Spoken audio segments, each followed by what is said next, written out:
Yo, yo, it's your boy KD, and today I'm going to be talking about Aristotle's three ethical appeals: ethos, logos, and pathos.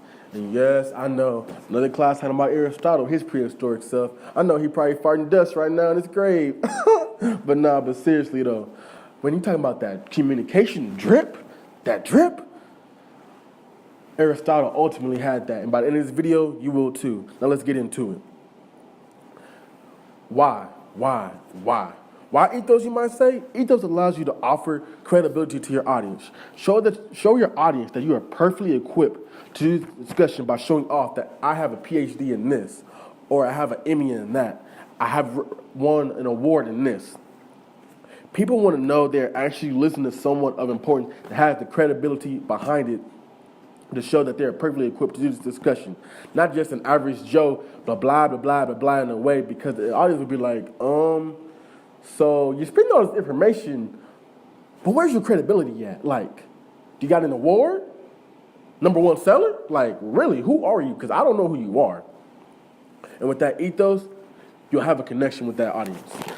Now with pathos is important because it allows you, as a speaker, to ultimately take your audience on an emotional roller coaster. Have them feel sad 1 second, have them feel happy 1 second. Maybe even make them feel both. You can do this by telling stories of emotional events, or even the tone behind your voice that you are trying to portray. Ultimately, if you make the audience feel the way you want them to feel, then man oh man, you are doing it right.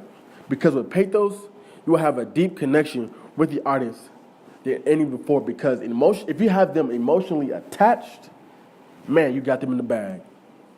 And finally, logos. Logos is important because it provides logic to your audience. This could be done by introducing statistics, historical events, or even just using some advanced metrics to better construct your argument. Because the audience doesn't always want to hear you talk information. They want to hear numbers, the nitty gritty, the important stuff, because that ultimately, just like ethos, what I talked about earlier, will offer credibility to not only yourself, but the topic that you are talking about. And